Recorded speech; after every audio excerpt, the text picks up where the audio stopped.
ek sê altyd so, maar ek gaan hom 'n bietjie probeer stoot, want ek wil graag by hierdie video uitkom wat ek wil hê ons moet kyk. So, kom ons gaan kyk na hierdie laaste ding, so, ek wil met julle praat oor die dissipline van vas en gebed. Nou, wie van julle het al gevas? Ok, yes, julle baie van julle. Nou kom ons vra so, en ek wil nou nie julle met daarin roem nie, want julle gaan sien, dis eintlik waaroor ons vanaand gaan praat, maar ek wil net so 'n bietjie indikasie kry van wat is die diepte van die vas wat ons al hier gedoen het. Wie van julle het al 1 dag gevas? Nee, kom ons begin gewoontoe. Wie van julle het al 40 dae gevas? Daar's 'n ou wat 40 dae gevas het. Jo, dis kwaai. Ok, ek het ook 40 dae gedoen, maar julle, daai is nie 'n maklike saak nie. Daai is daar as die Here jou nie help nie, dan moet jy weet jy kry daai ding is 'n moeilike ding om te doen. Maar die Here het my genade gegee. Ons het 1 hele jaar in daai herlewingstyd het ons die hele gemeente gemobiliseer om in 'n tydperk van 40 dae te vas. Jy kon enige tyd in daai 40 dae kon jy vas. Ons het nie 'n beperking op dit gesit wanneer en hoe en wat nie. Maar ek en so 2-3 ander ouens het besluit ons gaan die 40 dae deursit. So dis nie 'n maklike ding nie. Maar ons is deur dit en ek dank die Here daarvoor. En daai twee het getrou op die 17de, wanneer was dit omtrent? Dit was die 17, nee, was die 17 November 2008. Ok, en ons het in Oktober begin, so dit is hier by 27 dae rond. En daai vas, toe besluit hulle wil nou trou, en ek kon daai troue by mekaar bywoon, julle weet. So, nou sit jy daar en jy ruik net al die lekker kos, maar ons is deur dit. Ek is net jammer, ek kon nie saam met julle eet nie, hoor, maar nou ja. So, dit was eintlik goeie tye daai tyd. En dit is interessant, en hulle het getrou letterlik op een van daai Skieners se plaas, die Steinbergs en die Skieners familie. Presies op een van hulle se plase. Ons het net aan die ander kant van die rivier gebly. So dit was nogal vir my baie insiggewend geweest daar, en julle weet dit nie, maar ek sê dit nou vir julle. Ok, so dit is so 'n bietjie profeties geweest, né? So wie van julle het al 3 weke gevas, 21 dae? As jy 40 dae gevas het, het jy al 21 dae gedoen, maar so die 40 dae ouens is nou af. 21 dae, daar's 'n klomp hande wat opgaan. 14 dae? Ok, 14 dae, 10 dae, 10 dae. En dan 5 dae, 7 dae. Ok. Julle almal ken al ietsie van vas af, né? So daar's niks wat ek julle kan leer eintlik hier. So kom ons kyk die video en gaan ons huis toe. Maar kom ons hoor wat sê die Here vanaand oor die dissipline van vas. So vas sonder valsheid. Ok, ek moet sê ek het die opleiding baie meer gelike aan Annika, want julle was oop. Kon julle lekker julle body language sien. So hierso daar in die kinderkerksaal, ek dink ons sal die opleiding altyd daar doen, maar hier is julle bietjie weggekruip. So vas sonder valsheid, en ek gaan Matteus 6 vers 6 tot 18 hanteer. Nou hierdie gedeelte Matteus 6, ek gaan dit gou vir julle lees, Matteus 6 vers 16 tot 18, dat julle nou net die konteks hier kry. Dis 'n deel van die bergpredikasie. Nou die eerste reeks op die koninkryk wat ek geskryf het ek letterlik begin by die 5de module het ek begin by Matteus 5. Nou hierdie reeks begin ek nie daar nie, ek het 'n ander invalshoek hierso, maar kom ons gaan kyk gou-gou na Matteus 6 vers 16 tot 18, wat sê die Here hier. Hy sê hierso, want wanneer, hy gaan so 'n bietjie terug en dan sê hy, want as julle die mense hulle oortreding vergewe, sal julle hemelse Vader julle ook vergewe, en julle sal onthou, ons het baie oor vergifnis gepraat, ons het in gebed gepraat, so hierdie goed is daarbey ingesluit, net op 'n ander manier. Nou gaan hy oor, hy sê, en wanneer julle vas, moenie 'n lang gesig trek soos die geveinsdes nie, want hulle mismaak hulle gesigte, sodat dit deur die mense gesien kan word, dat hulle vas. Voorwaar ek sê vir julle, hulle het hulle loon weg, maar jy, as jy vas, salf jou hoof en was jou gesig, sodat jy nie die mense laat sien dat jy vas nie, maar jou Vader wat in die verborgene is, en jou Vader wat in die verborgene sien, sal jou in die openbaar vergelde. Julle, ek het baie in my lewe gevas, waar ek spesifiek vir 'n saak gevas het, waar ek baie keer in diep water was, wat ek moes vas om aan die ander kant uit te kom, en waar ek gesien het, hoe dat die hand van die Here my deur daai proses trek. Hoekom? Want God sien wat in die verborgene gedoen word. Hy sien dit. Ons het nie nodig dat mense dit sal sien nie.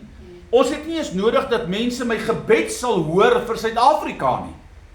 Want God kyk in die verborgene, en hy kyk en hy sien en hy weet wat jy doen. En dan sê hy, wat sê die skrif? Hy gaan jou in die openbaar vergelde. So, dit beteken, wat jy daar deurbid, gaan in die openbaar gesien word. Nou ek gaan sommer daarmee afskop. Daar was 'n tyd toe ek so 27 en 'n half jaar oud was en toe sien ek, hoor hierso, jy's heeltemal te lelik om 'n vrou te kry. Jy sal nou moet begin vas en bid vir 'n vrou want jy gaan nie 'n vrou kry nie. Jy raak nou te oud. Okay? Toe besluit ek, Here, ek wil nie net sommer enige vrou hê nie. Die Here moet vir my die regte vrou gee. Want enige vrou is nie die regte vrou nie. Okay? Want in elk geval om met my opgeskeep te sit, jy gaan nogal haar op jou tande moet hê, hoor. En dit gaan nie so maklik vir jou wees nie. Ek lyk so oulik en so vriendelik, maar ek is nie. So in daai tyd toe gaan vas en ek besluit, Here, ek verjaar die 22ste Julie. So julle moet dit onthou, en daai dag met ons 'n skaapbraai of 'n ding, ek weet nie, ons sal sien. Dan moet definitief sjokoladekoek wees, maar ek besluit van die 1ste Julie af gaan ek vas en bid tot die 21ste toe. En ek gaan vir die Here sê, Here, U moet nou vir my wys, want moet ek trou, gaan ek trou, wat gaan gebeur nou? Ek wil weet, want daai tyd was ek nog nie voltyds in die bediening nie. Ek het net tot bekering gekom. Ja, ek is 33 tot bediening. Nee, ek was 30, hoe was ek? 3, ek was 33 tot bediening toe gegaan het. Toe is ek nog by landbou. En ek sê vir die Here, Here, dis in U hand. En ek begin vas en bid. En op die 17de dag van my vas, toe gee die Here my 'n woord uit Daniël 10 uit. Geliefde man, en julle, ek ken daai teks van tot vandag toe, van daardie dag af. Geliefde man, van die eerste dag af, dat jy jou aangesig daarop gerig het, om God te soek, het ek jou woorde reeds gehoor. Dan sê hy, maar hierdie woorde sal vir jou groot swaarigheid wees. En dan gaan hy aan en dan sê hy daar, dat die Here gaan jou antwoord. En julle, dit was, ek het vir 21 dae gevas, op die 21ste dag voor my verjaarsdag, toe breek ek my vas, en ek het baie aande van hier af, het ek Rodeplaat Dam toe gery, nou ek het daar gewerk by LNR, op 'n plaas daar, en dan ry ek soontoe, en dan gaan buig ek daar langs die rivier, en ek gaan soek die aangesig van die Here, en ek sê, Here, help my om hierdie goed te verstaan. En letterlik in daardie tyd, toe reël die direkteur van LNR waar ek was, een van die grootste funksies onder al die direkteure van reg oor die land, om daar by mekaar te kom, en hulle weet nie ek vas en ek bid nie. Al wat ek vir my sê is, hoor jy, ek sien jy word maar. Sê ek, hou nie worry nie, ek is reg, ek moet bietjie gewig verloor. En daai tyd was ek nogal maar hoor. Maar gewoonweg, ek was nie maar van die vas alleen nie, ek was al klaar net maar. Okay. En hy reël hierdie party, en hy kom na my toe en hy sê, okay Henry, hier kom 25, 23 direkteure van reg oor die land. Ek wil vir jou vra asseblief, jy sorg dat die kos vir die braaivleis en jy sorg dat alles daar is. En ek dink, ag Here, hoe braai ek om daai tyd? En toe sit al julle hier laat in my vas en dit is diep in die 20, weet ag in die 15 dag, dit is op die 15de dag. En ek gaan alle ouens op die lughawe. Ek ry hulle aan met bussies. En ons gee vir hulle verblyf en daai aand staan ek daar. En kort kom daar een van hulle, hoor jy, wil jy nie 'n bier drink nie? Sê ek, nee, baie dankie, nee, ek drink nie. Hoor jy, maar hier's 'n Coke, jy moet asseblief iets drink. Sê ek, nee, moenie bekommerd wees nie, ek het water hierso.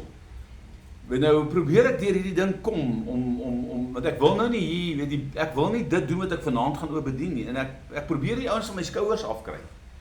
Maar hulle is so concerned, en toe ons nou eet, en hierdie ouens sien, hoor jy, ek eet nie. Toe is daar een, hy staan op, hy sê, hoor jy, hier is iets fout, wat gaan aan? Is jy siek? Ek sê, vir jy moet nie bekommerd wees nie, ek is net besig om die Here te soek. Gelukkig is dit 'n kind van die Here. En hy sê, okay, nee, nou verstaan ek.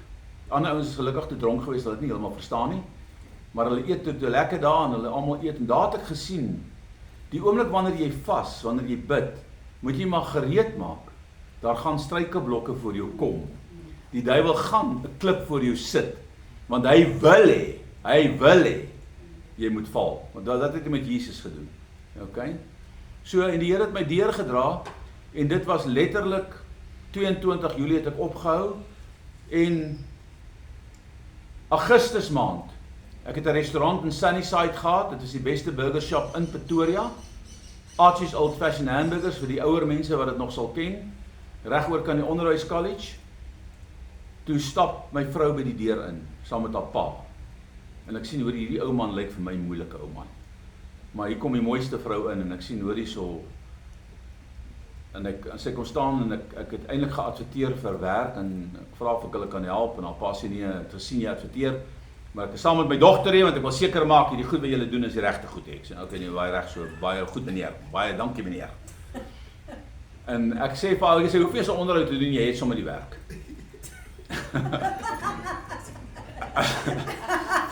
Wat dadelik toe ek haar sien, toe weet ek van die eerste dag af dat jy jou hart verootmoedig het, dis my vrou wat hier inloop. Oktober maand is ons getroud, is ons verloof, en Februarie die 28ste daarna is ons getroud. Nou julle is dit die Here of is dit nie die Here nie? Okay.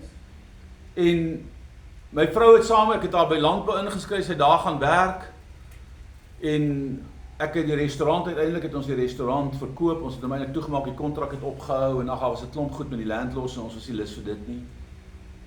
En daar het ek geleer, God antwoord jou dag en datum, as jy sy aangesig soek. Nou, baie keer wil my vrou my al gelos en sê, ek kan nie, want die Here het jou vir my gegee. Okay, so, dit is een groot voordeel. So, julle moenie bekommerd wees, as jy swaar trek, as jy vas nie. God sal jou deurdra. Hy gaan jou help. So kom ons kyk waaroor dit gaan. Vas sonder valsheid. Nou hierdie gedeelte van die bergpredikasie sluit die laaste van 3 gedagtes af. Met ander woorde, daar's 3 gedagtes hier in Matteus 6 wat gaan oor die bergrede. Die eerste motief wat Jesus hier aangespreek het, handel oor die gesindheid, julle moet die woordjie gesindheid omkring, waarmee ons liefdadigheid bewys. So met ander woorde, wanneer jy goed doen aan ander mense, is daar voorskrifte wat jy moet verstaan. Okay? So, wat sê die Here vir ons daar? Die tweede motief waaroor hy lering gegee het gehandel oor ons innerlike gesindheid, waaroor wanneer ons bid. So, wanneer jy liefde betoon teenoor mense, wanneer jy uitreik in liefdadigheid na alle ander mense, dan moet jou linker en jou regterhand nie weet wat gebeur nie. Julle weet ek het mos daar bedien die vorige paar keer het ons daar op stil gestaan, hè. Niks met jou tiende te doen nie, julle. Barmhartigheid gaan nie oor jou tiende nie. Barmhartigheid gaan oor jou saad, dit gaan oor jou offerhande, dit gaan oor jou gawe wat jy gee, waar jy geseënd is in die Here en jy deel dit met ander mense. Hier's nou iemand wat dalk lei, miskien moet jy net kyk of hy asseblief nie, miskien is daar iemand by die hek. So, luister mooi en verstaan dit. So kyk bietjie mooi. Vandag, wat sê die Here vir ons? Ek dink is iemand dalk by die hek vasgehake. Ek sien Bev het gesê hulle gaan dalk laat wees. So in al 3 die bogenoemde praktyke, met ander woorde in liefdesbetoning of in uitreiking na mense en hulle behoefte, wanneer jy bid en wanneer jy vas, is daar 'n morele standaard wat jy moet handhaaf. Daar's goed wat jy moet snap, daar's goed wat jy moet verstaan, wanneer ons dit doen, sodat jy by dit éventueel kan inhak. Anderster gaan 'n ou daarmee sukkel. So die tweede, in al 3 hierdie bogenoemde praktyke spreek Jesus die Fariseërs, en kyk wat is die fokus hier. Hy praat met die geestelike leiers van daardie tyd. En julle, dis vir my eintlik skrikwekkend as ou in Jesus se tyd kyk, hoe hierdie geestelike leiers eenvoudig net nie ingelink was by God, om God se dinge op God se manier te doen nie. En die Here Jesus hulle die hele tyd moet aanspreek oor 'n klomp dinge. So, hy kom en hy praat oor die motiewe van hulle hart, omdat hulle God se standaard vir geregtigheid verlaag het, tot op 'n vlak waar hulle al hierdie gebruike beoefen het, met die motief om deur mense gesien en geëer te word.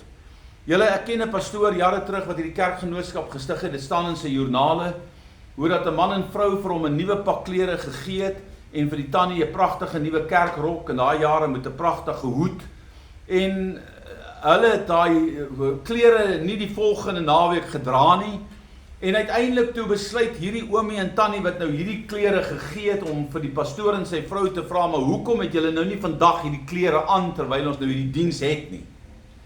En hulle vra vir hulle, hoekom het julle nou nie hierdie klere aangetrek nie, want ons wil dan nou hê, die mense moet sien hoe mooi julle lyk. En hy sê, moenie bekommerd wees, jy gaan dit volgende week aantrek. En hy sê vir sy vrou die volgende week, ou vrou, jy trek hy pragtige hoed aan, jy trek hy mooi klere aan. En hy klim op die kansel met die pragtige pak klere en van die kansel af te sê, ons sal net vandag vir broer dit en dit sê, baie dankie vir die mooi pak klere, vir die pragtige hoed en die rok. So kom ons gee asseblief vir hulle 'n handeklap. En die hele gemeente klap hande en hier sit hierdie oom en tannie en hulle is baie bly, maar wat gebeur daar? Hulle verloor hulle loon. Want hoekom wou hulle gehaat het? Julle moenie sorg dat jou motief, hallo Jan Viljoen, moenie sorg dat jou motief altyd reg is wanneer jy bid, wanneer jy liefde betoon en wanneer jy vas. Daai 3 dinge, kyk God na jou hart. Met ander woorde, hy wil nie hê jy moet hierso dinge doen wat jy doen ter wille van jou eie eer nie, né? En dit is waaroor die hele lesing gaan. So in Matteus 6 vers 16 gaan Jesus voort om ons te waarsku teen verkeerde motiewe wanneer ons vas. En wanneer julle vas, en julle gaan kyk nou 'n bietjie mooi, en wanneer julle vas, en kan julle sien wat se woordjie het ek onderstreep daar? Hoekom? Dis eintlik nie verplig, dis verpligtend, maar eintlik nie opsioneel. Daai is baie kwaai.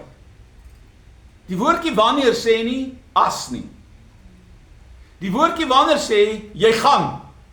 So ek is jammer vir julle wat dit nog nie gedoen het nie, jy gaan. OK? Jy gaan. Ons gaan nou sien, jy hoef nie te bekommerd te wees nie, want daar's daarom nou nie wette nie.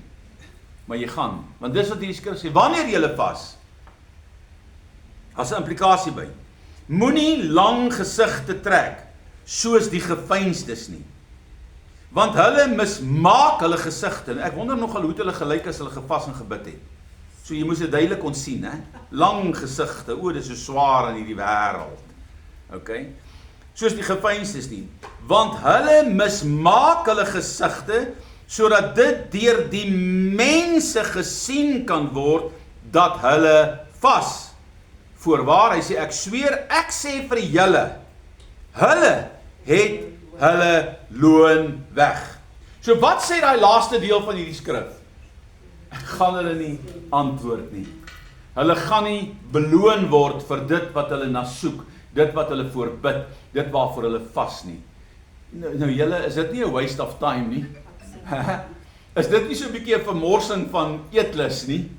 Jy gaan daarom 'n paar Weet-Bix aan die einde van die maand meer hê, want jy het hom in die oggend gelos. Jy gaan daarom 'n bietjie 'n paar choppies aan die einde van die maand meer in jou vrieskas hê, want jy het dit gelos, maar dis al. Jy gaan geen blessing hê, omdat jy jou eie eer gesoek het nie. Nou gaan hy anders sê, vas is by die meeste Christene 'n onbekende saak, omdat hulle selde of ooit daaroor geleer word. Julle, die meeste gemeentes, ek het in 'n gereformeerde kerk groot geword. Ek dink, ek was 21 jaar van my lewe daar, ek het gekatkeseer vir 5 jaar, ek het deur die Sondagskool gekom vir 7 jaar, en dan het ek nog die kinderkraans ook bygewoon, vandat ek 3 jaar oud was. So ek was nogal geskool.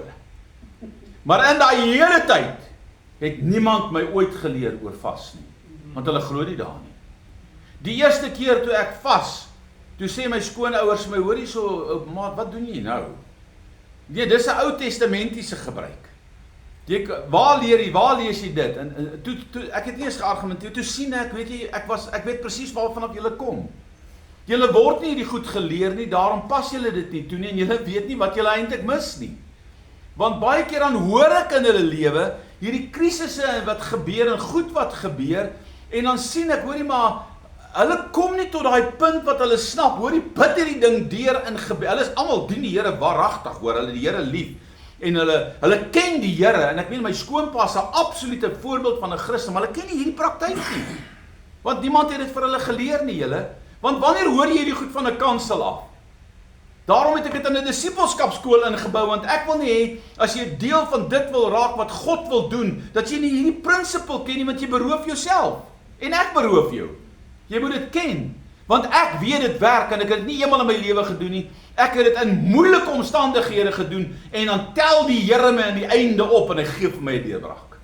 Hy help ons daarmee, op 'n bonatuurlike manier. So, luister mooi, maar moenie lang gesigte trek nie, en die meeste Christene weet dit nie, want hulle word nie daaroor geleer nie. Dwars deur die Ou en die Nuwe Testament, vind ons mense wat deur tydperke van vas en gebed gegaan het. Daar's individuele mense wat die Bybel uitlig, wat jy kan gaan kyk, hulle deur vas en gebed gegaan. En Eksodus 34:28 sien ons dat Moses vir 'n tydperk van 40 dae gevas het. Nou het julle al gesien, Moses, onthou hy het 40 dae gaan vas en bid. God skryf met sy eie vinger op die 2 tablette. Julle het gedink julle tablets deesdae, né? Het julle dit, julle dink ons nou julle is grand, julle tablet. Wie van julle het 'n tablet? Okay, wat noem mense daai klein pla, lyk soos 'n komputer, is 'n tablet, né? Wie van julle het so 'n ding? Ag, julle is net so treurig soos ek, maar hierdie ouens wat hier voor, hulle is gewoon, hulle werk daarmee.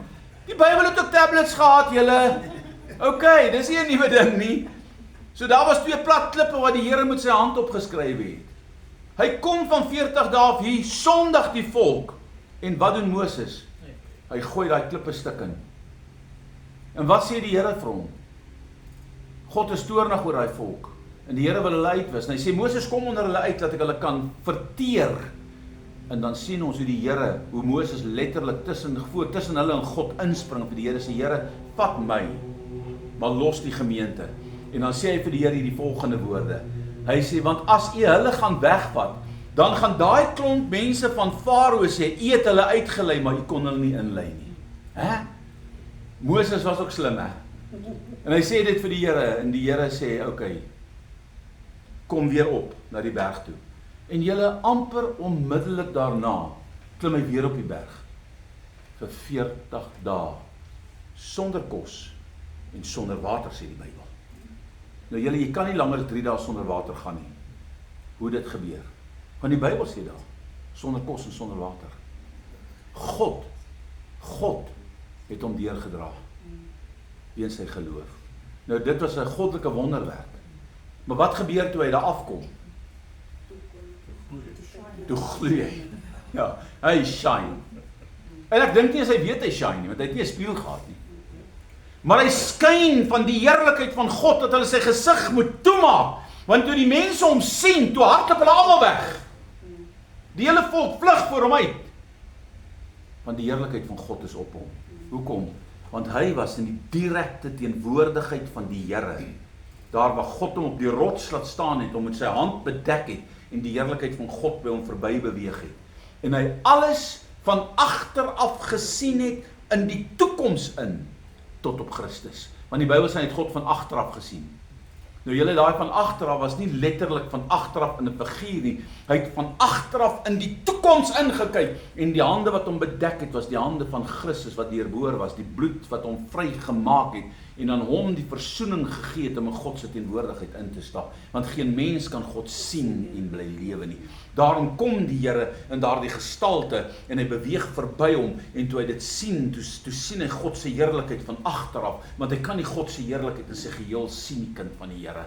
Julle, ek wil vir jou sê, ons besef nie die grootheid van God nie. Ons besef dit nie. Ek het 'n boodskap wat ek jare terug in my Bybel geskryf het, wat ek nog moet preek. Ek gaan nie dit nou sê nie, maar ek gaan dit eendag preek, want die Here het my sê, nou is die tyd reg, oor God se heerlikheid. So ek en jy moet vandag verstaan, dat God se heerlikheid is daar. En ons sien dan vir ou Daniël, julle. Nou julle, Daniël was 'n jong man, maar hy gaan vas en bid. Hy sê vir 3 volle weke, Daniël 10, dis die skrif wat die Here my daai tyd gegee het, toe ek 21 dae gepas het. Daniël 10, okay. Vers 2 tot 3. So hier sien 'n ou, hoe hier's 2 groot figure in die Bybel, wat hulle aangesig tot die Here rig, om in vas en gebed voor God te gaan. En gaan kyk wat doen die Here met Daniël. Hy gebruik Daniël, direk voor die eerste wêreldkoning, om voor hom te staan, as 'n raadgewer. Hoekom? Want God was met hom. Sy absolute uitverkooptheid aan die Here, sy oorgawe aan God. En julle moet verstaan, hulle was 'n deel van die hofdienaars. En die hofdienaars was ontman. Ek weet nie of julle dit weet nie. So Daniël, hulle was ontman, hulle was onteer, om die koning in sy volheid te dien, sodat hulle nie afwyk van die koning af nie. Maar kyk die blydskap van hierdie man in sy lewe, hoe hy absoluut net lewe vir God, en hoe dat hy die koning rig, met geestelike boodskappe wat die Here met hom deel. Wat belangrik is die feit, dat God dat God, wat belangrik is die feit dat God net by een geleentheid vas verpligtend maak in die wettiese bedeling. So daar is nie in die Bybel 'n verpligting om te vas nie. Dis 'n vrywillige saak. Okay. Dis soos gebed, dis 'n vrywillige saak. Maar wat sê hy daar in Levitikus 23:14? En julle mag geen brood of gebraaide koring of vars graan eet tot daardie selfde dag toe nie, totdat julle die offer van julle God bring. Dit is 'n ewige insetting vir julle geslagte in al julle woonplekke. So hier sê die Here vir hulle moes vas en bid, en dit was by die paasoffer totdat die lam geslag is. By hierdie geleentheid was die fees van versoening, met ander woorde, dis waar God hom versoen het met die volk, wat alles gehandel het oor die toekomstige kruisiging, die opstanding en die hemelvaart van Jesus. In vers 27 vind ons die doel. Maar op die 10de van die 7de maand is dit die versoensdag. 'n heilige vierdag moet dit vir julle wees. Dan moet julle verootmoedig en aan die Here 'n vuuroffer bring. So wat is die purpose van vas? Wat is die doel van vas? Verootmoediging. Ons gaan nou daarna kyk. So wanneer jy vas, moet jy verstaan, jy verootmoedig jou voor die krag van God, voor die heerlikheid van God, sodat hy met jou kan werk. Want dit is 'n 1-tot-1 saak tussen jou en die Here. So as jy 'n deurbraak in jou lewe soek, ek het dit in die Bybel gesien, ek sal dit jou bewys, het die manne en die vroue in vas en gebed gegaan, en dan het God 'n deurbraak gegee. Ek dink as die kerk net op 'n plek kan kom waar ons verstaan dat wanneer daar iemand siek onder julle is, en ons begin regtig die Here se aangesig soek op hierdie manier, en jy kan by mekaar kom in vas in gebed, gaan jy baie meer wonderwerke in die hand van die Here sien gebeur. Hoekom? Want jy verootmoedig jou, en die gemeente verootmoedig hulle voor die hand van die Here. So, vas is 'n verootmoediging. Met ander woorde, elke keer per jaar, 1 keer per jaar, moes die volk hulle verootmoedig voor God deur te vas. Tog, ten spyte van hierdie een verpligte vas, vind ons baie mense in die Bybel wat voortdurend gevas het. In Lukas 2 vers 37 vind ons 'n weduwee wat God met konstante vas en gebed gedien het. En hierdie is 'n interessante skrif, hoor hierdie ou tannie. En sy was 'n weduwee van omtrent hoe oud? 4 en nou sy bied julle almal wat hier sit hoor, okay. Sy was 'n weduwee van omtrent 84 jaar. Nou dink 'n bietjie aan jou kop. Wie van julle ken iemand wat 84 jaar oud is? Nou ek gaan môre vir Tannie Wel besoek. Sy en haar man het my na die Here toe gelei. Sy's môre 94. Wow. Maar die afgelope paar maande, as sy bel, dan huil sy net. Daai vrou het tot 'n jaar gelede haar eie kar bestuur, tot op 92, voor sy by haar seun in die ooste gaan bly het sy elke liewe Sondag, het sy met haar eie karretjie die diens bygewoon, en sy het altyd reg voor my gesit so, en as sy klaar gepreek het, en die woord het haar geraak, want sy ken die Bybel, jy moet nie 'n klomp tjolgorrel en sy gaan vir jou sê, dan staan sy op, dan kom staan sy, dan vat sy my hand en sê, my ou broer, my seun, en sê, ek is eintlik 'n geestelike kind, dan sê sy, vandag het die Here jou weer gebruik, dan huil sy voor die Here. Sy was hierdie tannie, so hoor nou mooi, en sy was 'n weduwee van omtrent 84, sy het nie weggebly, waarvan af? Nou kom ons vervang net so 'n bietjie die woord tempel, die kerk nie. Julle, hoe maklik bly ons nie weg net van die kerk af nie? Okay? Hoe maklik bly ons nie weg vir allerhande goed, net eintlik uit die teenwoordigheid van die Here uit nie. En hier kom hierdie tannie, en sy stel 'n voorbeeld in Israel. En nie net sy nie. Die hoofpriester van daai tyd se naam was Simeon. Hy het dieselfde, dis 'n ou man. En al twee van hierdie mense, hoor dit sê die skrif, en die tempel nie, en het met vaste en gebede God gedien. Nou kom ons vervang die woord vaste en gebede met verootmoediging. Hoe sê die Here gedien? Met 'n hart wat homself voor God verootmoedig. Kan julle dit sien? So as jy nou vanaand hier is en jy hoor hierdie boodskap, moet jy verstaan, as jy God se hand in jou lewe in beweging wil sien kom, hoor wat ek julle sê, ek het dit ondervind eerstens. Dan moet jy in vas en gebed God soek. En jy gaan die Here sien werk.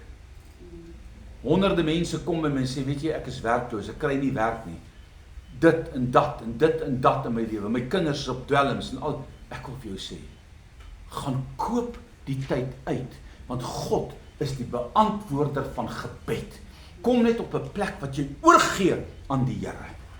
Daar was 'n tyd toe my vrou haar werk verloor het. Sy was baie jare eers by Yscore en toe het Yscore uitgekoop deur Exaro en toe is Exaro uitgekoop deur iemand deur Anglo en sy het al hierdie rasionaliserings het sy oorleef vir jare. Sy is briljant in haar werk totdat Anglo oor die 3000 mense moes aflê as gevolg van al die goed wat in ons land gebeur en die myne en al die dinge wat gebeur met die krag en al die goed en hulle lê 'n klomp en hulle onttrek eintlik uit Suid-Afrika uit. En sy verloor haar werk. En ek sit met 'n bouprojek van meer as 1 miljoen, miskien meer as 1.5 miljoen rand. In die middel van die bouprojek. Hy lyk soos daai ding.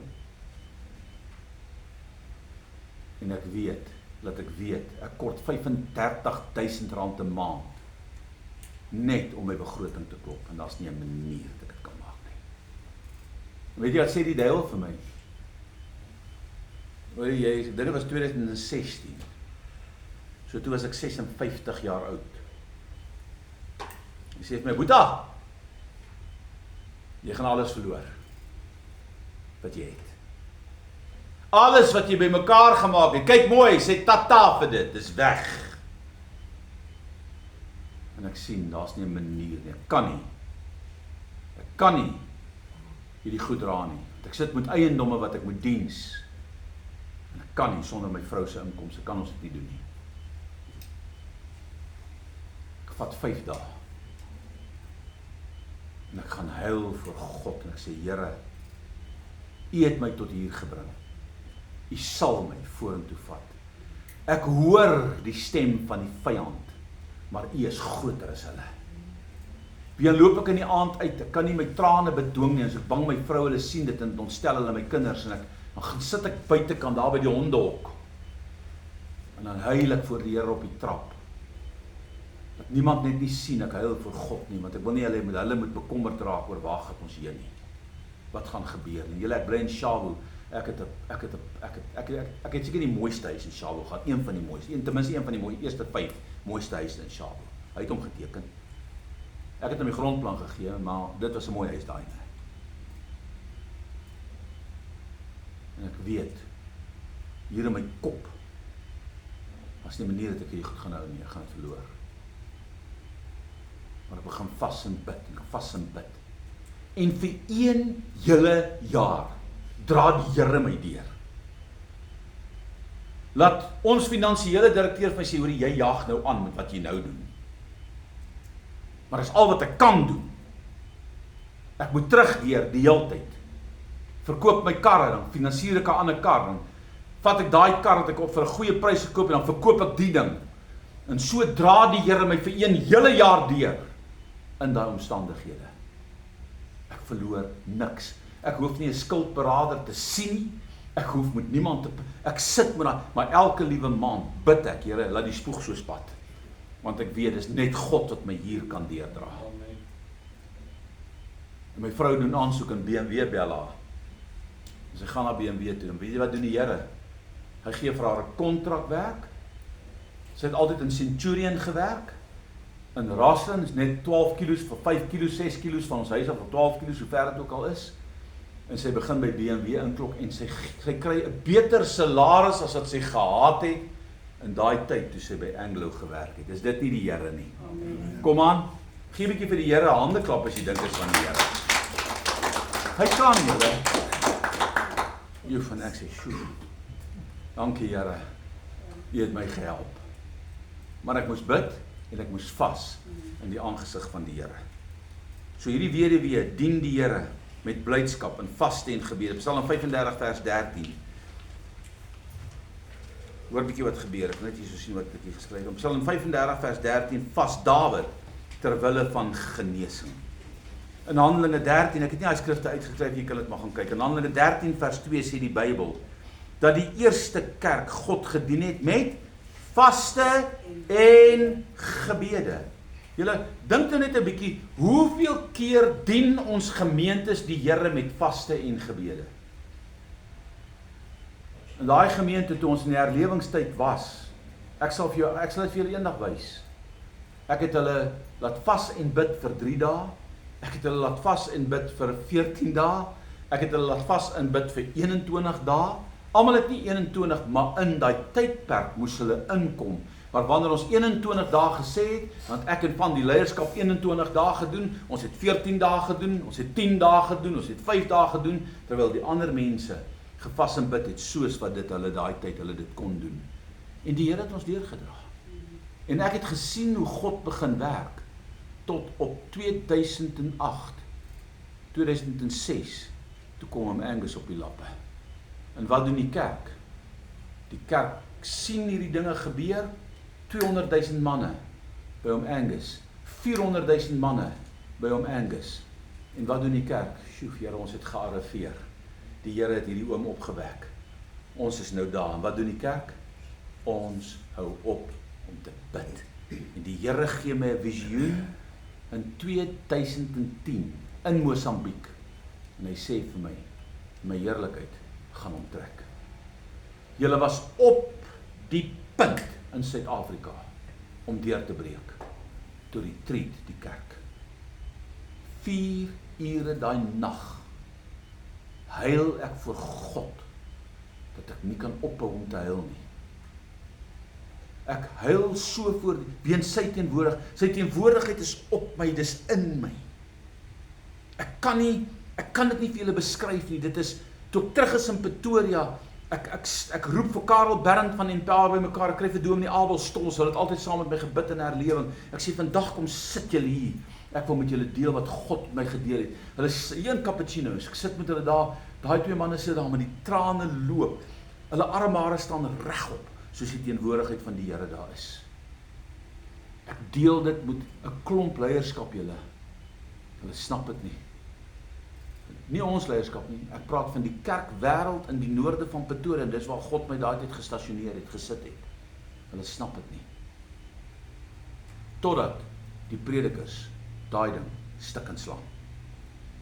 In 'n vergadering instap en 'n klomp dinge sleg sê. En in daai oomblik toe sink daai hele deurbraak SA se herlewing in Suid-Afrika. Maar hierdie gemeente, ek het daai rekening gerevive. Ek het hom al die jare in stand gehou. Dis 'n herlewingsrekening. Ons het hom nou opgetel. En ek sê vir julle, maak julle gereed van wat God in hierdie land wil doen, my gaan julle gebruik. Hy gaan my gebruik. Hy gaan ons gebruik om hierdie hele ding in die ou koeistal te begin. Want hierdie is ou lelikste gebou dink ek in Pretoria. Maar dit was 'n koeistal. Hierdie hele ding hier was 'n koeistal. Hulle het koeie hier gemelk. Okay, en so hier was daar 'n bietjie melk. Die Bybel sê melk en heuning, né? So moenie vaskyk, ons gaan dit skoon maak. Dit gaan weer mooi wees teen die tyd dat ons hier begin met dienste. Maar weet vandag, God roep jou in vas en gebed. Ek wil my haas, verkeerde vas. Matteus 16. En wanneer jy vas, moenie lang gesigte trek soos die geveinstes nie, want hulle mismaak hulle gesigte sodat dit deur mense gesien kan word dat hulle vas. Voorwaar ek sê vir hulle te loon weg. Die eerste feit wat belangrik is die woorde en wanneer jy vas. Hier sien ons dat Jesus die frekwensie en die tydstuur van vas aan elke persoon self oorlaat. Jy kies wanneer jy gaan vas. Jy kies hoe lank jy kan vas. Daar is mense met 'n mediese kondisie soos suikersiekte. Hulle kan nie vir langer as miskien 12 ure vas nie. Moenie hierdie mense onder jou kam skeer nie. 'n Ou wat in opregtheid vir 12 ure vas, 'n ou wat in opregtheid vir 8 ure vas, is net so kragtig soos 'n ou wat vir 3 dae aan mekaar vas. Want God ken jou hart. So as geen verpligting nie. Maar ons sal dit lei. Want julle in my, nou waar ek nou is, dis nie meer vir my nou so maklik om te vas soos dit jonk was nie. Ek het nou die dag het ek vir 5 dae gevas, en glo my vry, ek het 'n bietjie gesaffer hoor. Okay. Hoekom? Net suiwer omdat hierdie body is net nie meer, hy het net nie meer daai krag nie. Okay, hierdie liggaam, julle, ek is 66 en ek kan sien dit vat aan my hoor. So, maar ons gaan net begelei en stap in die hele proses en ons gaan wat die Here vertrou om deur te breek in krag en in sy heerlikheid. So, pas op vir die motief, wanneer jy vas, die feit dat hy daaroor praat, en ek wil jy moet dit verstaan, en dit nêrens verbied nie, dui vir ons daarop, dat hy 'n behaag in behoorlike vas het. God wil hê, ons moet vas. God wil hê, ek en jy moet bid. God wil hê, ons moet ons verootmoedig voor sy aangesig. Die gedagte wat Jesus hier aanspreek is weer eens die motief van ons harte. Net soos by gebed, net soos oor liefdesbetoning, moet ons dit verstaan. Kyk God net na een ding. Wat is die motief? Hoekom jy dit doen? So, is jy daar om God te erken as jou bron? Is jy daar om God te erken as jou geneesheer? Is jy daar om te erken dat God in beheer is van jou lewe? Hoekom doen jy dit? Wat is die motief? Of doen jy dit net ter wille van jou persoonlike gewin? Okay. God ken jou hart. En nou sê ek nie, jy moet nie bid as daar behoeftes in jou lewe is. Dis presies wat jy moet doen. Maar bewaar jou hart.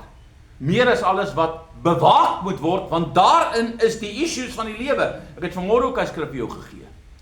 Okay. So hoor baie mooi. So wanneer jy vas, moenie lang gesigte trek nie. Wat is die motief in jou hart? Net soos by die bewys van liefdadigheid en gebed. Nou by liefdadigheid, wat is my motief? Hoekom help ek iemand? Hoekom gee ek vir iemand? Hoekom gee ek bande vir iemand? Hoekom kom ek en ek probeer iemand wat sukkel help? Al hoekom ek dit doen? Die motief moet altyd Christus se liefde wees. Ek doen dit omdat God my liefhet en ek God liefhet. En ek weet, hy is my Vader in die hemel. Nou gaan ons terug na ons lering 'n paar weke terug toe ons 'n Vader wat op 'n hoër vlak werk as ek werk. Op 'n hoër vlak is wat ek is. Op ons Vader wat se wee nie my wee is nie. Ons Vader wat goed verstaan wat ek nie verstaan nie. Hy wat weet wat jy nodig het. Hy wat weet hoe om jou uit hierdie situasie uit te help. Weet jy, God het 'n plan vir alles in jou lewe, man. Ek het die vorige keer om jou getuig hoe die Here my se gees my dring en dwing. Ek het 'n restaurant hier in daar waar die Spar in Nina Park is oopgemaak, net toe hy sentrum nie oopgemaak is en ek moes dit nie gedoen het nie. Maar ek het. En die voete in daai tyd was min. En ek kon nie, daai selfe restaurant wat ek daar gehad het in Sunnyside, waar ons 300 dosyn hamburger buns, hoor my mooi, op een Saterdag swaai nie. Op Pretoria skou nie. 1 ton mins, 'n bakkie vol mins, in een Saterdag. Daar's 8 of 6 kassiere. Dink is 'n Pentagon, niks is 5, ek dink is 5 of 6 kassiere. Ken julle Pretoria skou? Wie van julle was ooit by Pretoria skou, die ou jare nog toe die Pretoria skou daar was? Daar reg in die middel daar by die stadion was daar so, is dit 'n 6-kantige ding, hy het sulke hoeke. Ons was daar. Ons het 'n masjien gehad, hulle het dit 'n broiler genoem, het hom van Amerika af ingevoer. Daai ding kan 4000 patties gaar maak in 1 uur. Kom aan. Hy kan 4000 buns toast in 1 uur. Al twee kante. Ons sit 'n apparator daar. Nou ons het hulle altyd baie, ons het daar stout. Dan hier neem ons nou ouens in vir die Pretoria skou en jy het baie werkers, kyk hulle vertrap mekaar daar, want ja, jy het 'n expediter en jy het 'n runner. En al wat hierdie runner doen is, hy hardloop van die tol, en hy ou by die tol staan net daar. Hier voor hy ou staan daar 50 mense. Hier langsom is nog 'n tol 50 mense. Hier langsom nog 'n tol 60 mense. Hier langsom nog 'n tol 'n klomp. Dan is daar een ou. Hy hardloop met 'n kaartjie, dis die order. Nou julle, jy moet kop hou. Jy kan nie daai vlooibrein hê nie, jy moet dink. Dan staan die vlamme bo kan daai broiler uit. Daai ding gee 380 grade Fahrenheit wat hy word. Hy is soos in superwarm. Hy maak vlamme van daai vet. Dan moet 18% vet in daai hamburger patties wees. Dan steek hy patties aan die brand binne in daai masjien en dan jy 'n flame grill dring. As hy sit om hierdie kant in en loop hy op 'n konveyor, as hy aan die ander kant uitkom, dan sy gaar. Nou julle, dit klink kwaai, né? Maar hy operator aan die ander kant. Nou toets ons hulle eers in die begin of hulle gerad is, want hulle is mos nou lekker happy go lucky, lekker op die skou, is lekker hier, ek werk op die skou, elke dag 'n vry kaartjie en nou net ek eet is en dan kan ek 'n ride gaan vat, want jy kry gratis rides en jy kan lekker eet deur die dag en dan dog is okay, nee, ons gaan net 'n bietjie maniere leer. Dan pak ons self daai broiler in hierdie kant. En die oomblik is daai, ek dink hy vat 4 of 6 patties so langs mekaar, jongens met ja, seker so 6 patties. Dan is daar 6 patties in 'n ry. 6 patties in 'n ry, 6 patties in 'n ry. En daai masjien was seker so lank van daai reek tot hierso. Dan moet jy vir jouself dink hoeveel 6 patties kom maar uit. En as daai eerste een val, hy moet dit skep voor dit val want anders breek hy. So hy staan daar met 'n spatula. Nou moet altyd 2 wees, dan sit ons net 1 daar. Sê ons okay. Hier kom dit nou. Dan begin daai ding hy patties uitspoeg. En julle hieronder is net een groot blink bak soos hy goed hier val. Hy probeer dit keer. Ag, ek weet nie of julle al hierdie fun movies gesien het van Leon Schuster nie. Hulle val uit die bus uit. Nader aan staan daai persoon daar, ek gaan net gryp met sy kop vas. En toe kom ek sê, 1 patty breek, betaal jy hom. Nou breek as om 'n 10. Okay, so ons vat daai 10 ons gee vir die staf om te eet. Hy kan dit nie keer nie. Totdat hulle agterkom, hierdie is nie speletjies nie. Jy moet bietjie fokus hier. Jy moet mooi kyk hoor. Wakker wees. So ons het hierdie bedryf geken en ek begin daai ding daar en ek vou. Ek maak dit nie. Hoekom nie? Want God het my geroep vir die bediening. Nie om hamburgers hard te maak nie. Okay? En toe besef ek, Here, dis my calling. Kyk, ek het altyd iets wat ek wil doen. Ek is nou 'n ongelukkige redelike entrepreneur. Ek like dit om iets te doen. Maar ek het daar geleer. En die Here sê, en ek maak hy kontrak klaar, en ek skuld 68.000 rand, wat ek nie het nie. Begin vas en bid. Op die dag, dat ek die 68.000 rand moet betaal, toe gee die Here vir my 68.000 rand, met 'n eiendom wat ek in daai tyd gekoop het, reggemaak het, en verkoop het. En hy wys my, ek is in beheer.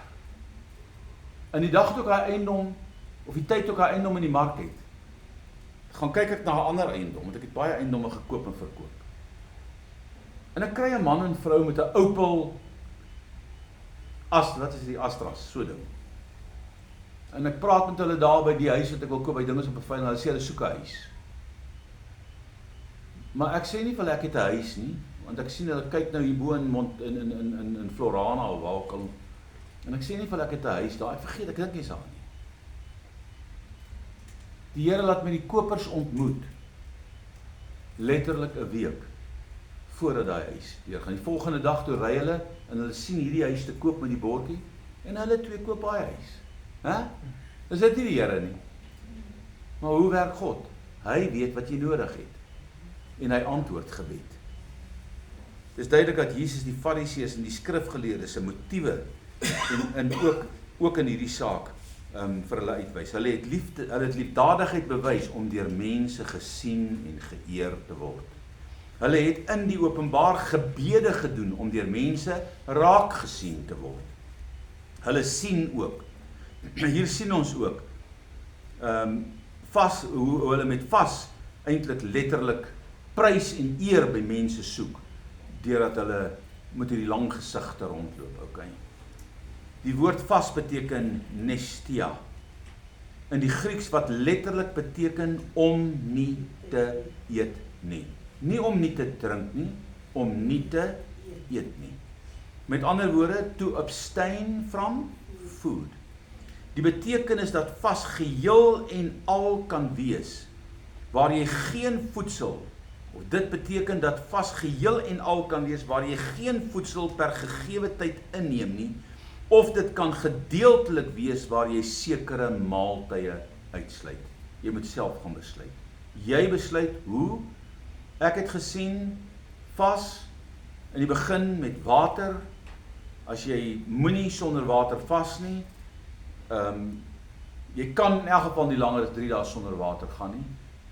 Ek het daai 40 dae wat ek gevas het ek 12 dae net met water gegaan, maar dan begin jy kwai, pyne op jou rug, op jou niere kry, en dan gaan ek oor na vrugtesap, maar regte vol 100% vrugtesap, soos liquefruit of wat ook al, wat ek afsit met 1/3 vrugtesap en die res water, dat jy net daai smaak, jy kan nadat nie meer water in jou liggaam kry nie, hy raak so sleg, dat jy nie meer water kan drink nie, en dan voel jy ook, vir die volgende paar dae kan ek daarom nou water drink, maar nou wil ek jou 'n geheim vertel, vat maar net 1 vrugtesap, op die ou einde, al vrugtesap wat ek kon drink, was lemoensap, ek kon geen ander vrugtesap hier teen die 40ste dag drink nie, ek kon niks anders in my liggaam inkry nie, niks, behalwe gereduceerde lemoensap.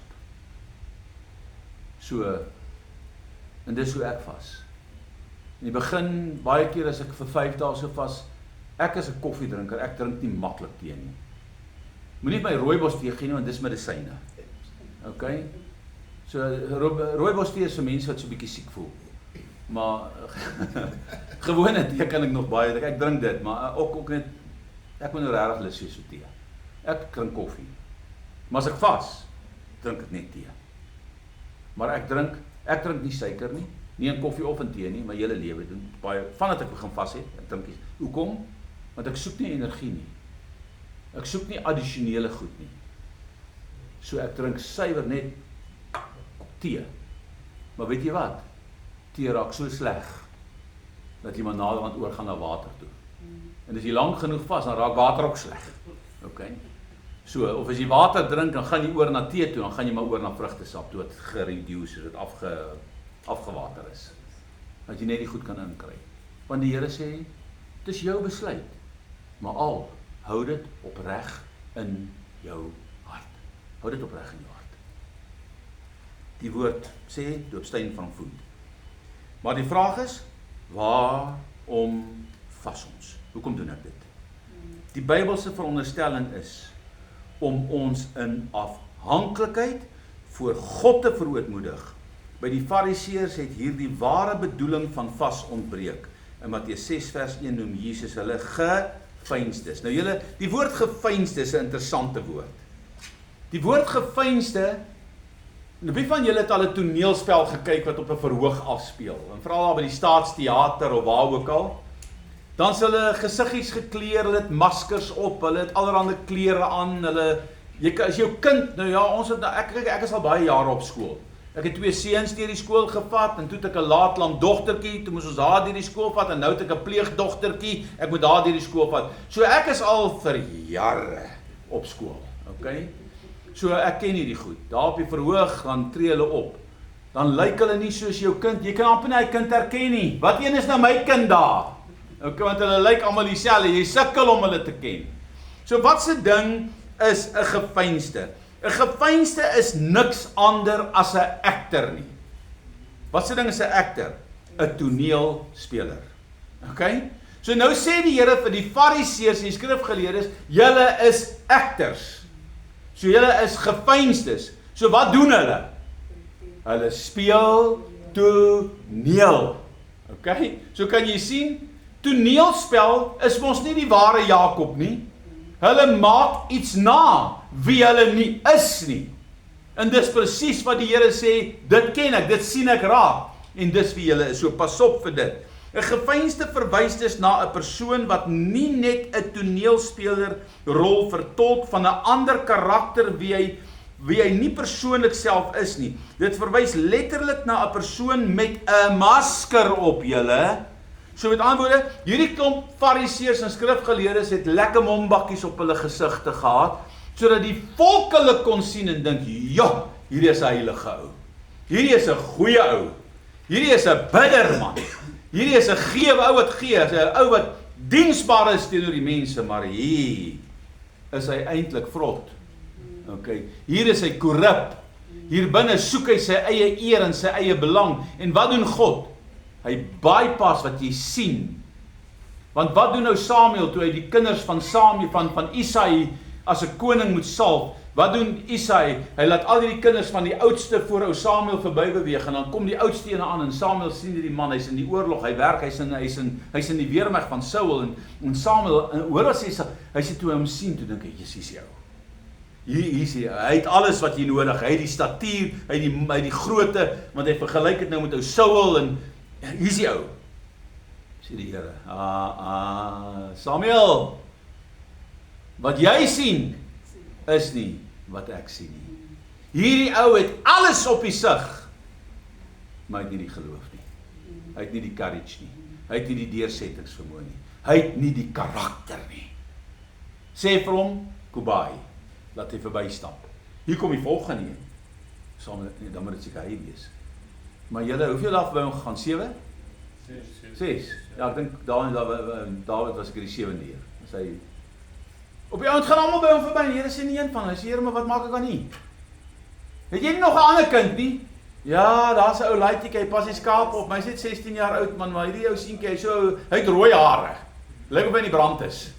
En hy het nog 'n bietjie sproete ook. Maar hy's daar mooi, want die Bybel sê hy is mooi van gelaat. Maar hy's daar agter die skape, hy's nie 'n warrior nie, hy's nie opgelei onder Saul se weermag nie. Gaan haal hom, dis hy, want hy pas die skape op. En hier kom ou David ingestap en nou kan jy maar sien hoekom sy broer so kwaad vir hom gewees. Die niks word in God se oë iets. Want nie een van hulle het 'n leeu aan sy baard gegryp en hom doodgemaak nie. Nie een van hulle het 'n breinbeer die lam uit sy bek uitgeruk en die beer doodgemaak nie. Maar Dawid het 'n ander pad geloop. Hy ken die veld, hy ken afhanklikheid van God, verootmoediging voor die Here. En wat doen hy daar in die veld terwyl die skape daar lekker in die groen weivelde loop? Hy speel die hartman en hy sing liede tot eer van die Here. Hy het God geken. Die Here is my herder, vanoggend julle gehoor, en niks sal my ontbreek nie.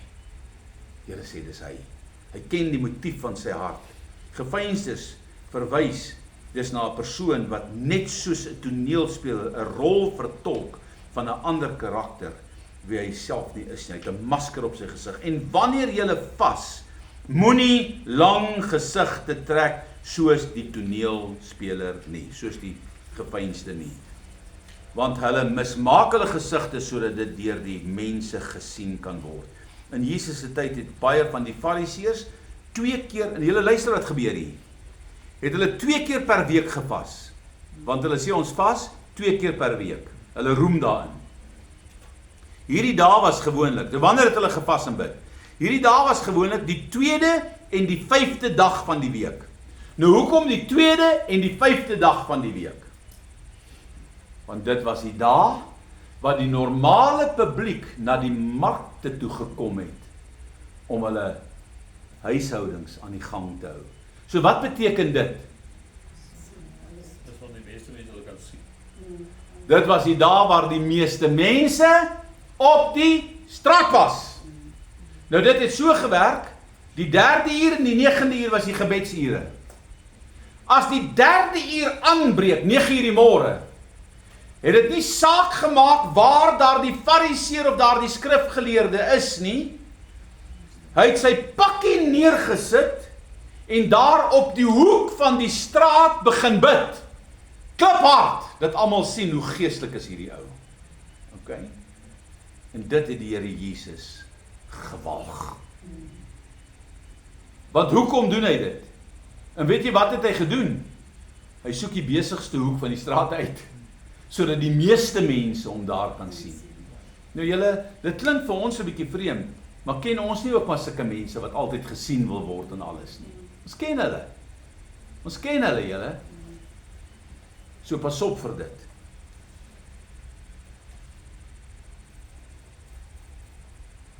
Hoor wat sê hierso, maar as jy vas, en hier sê Jesus, dat sy kerk per geleentheid sal vas. So ek en jy, daar sal tyd aanbreek, waar ons, wanneer jy vas, begin daai skrif mee, sal jy een of ander tyd in jou lewe besluit om te vas. En ek het gesien, dit gebeur gewoonlik, wanneer mense voor 'n groot keuse staan. Dit gebeur gewoonlik waar omstandighede buite beheer in hulle lewe raak. Dan besef hulle toevlug en anker is by die Here. Nêrens in die Nuwe Testament vind ons dat God dit 'n vereiste maak nie. Maar verwys dit na 'n gebruik wat spontaan deur sy kinders toegepas word. Jesus spesifiseer geen tyd, plek of geleenthede nie, maar spreek onomwonde die motief en die gesindheid aan waarmee ons dit doen. Wanneer ons vas, moet ons motief wees om ons harte voor God te verootmoedig. Hebreërs 10:10. Deur hierdie wil is ons geheilig, deur die offer van die liggaam van Jesus Christus net eenmaal. Die wet van die Ou Testament is in die volmaakte offer van Jesus vervul. In Matteus 9 vers 14 tot 16 sien ons dat Jesus se disippels nie gevas het terwyl Jesus by hulle was nie. Daarna kom die disippels van Johannes na hom en sê, waarom vas ons en die Fariseërs, maar u disippels vas nie? So wat doen Johannes se disippels? Hulle het gereeld gevas. Wat doen die Fariseërs? Hulle vas gereeld. Wat het Jesus se disippels gedoen? Hulle het nie gevas nie. Okay, nou kom hulle by Jesus, nou vra hulle hom, hoekom vas Johannes en die Fariseërs, maar u disippels vas nie? Hoor Jesus. En Jesus sê vir hulle, kyk hier die antwoord. Kan die bruilofgaste dan treur? So wat is vas? Jy treur voor God. Kan die bruilofgaste dan treur solank as die bruidegom by hulle is? Maar daar sal daar kom, wanneer die bruidegom van hulle weggeneem word. Wat sal hulle dan doen? Wat is die bruidegom weggeneem? Na wat verwys dit? Die hemelvaart, julle. So wat sê wat gaan na die hemelvaart gebeur? Sy disippels sal vas. So wat moet jy doen? As jy 'n disipel is, jy gaan een of ander tyd vas. Nou moet nou nie wegspring met 'n 40 dae vas nie. Moet nou nie wegspring met 'n 21 dae vas nie. Gaan vas vir een dag. 6 to 6.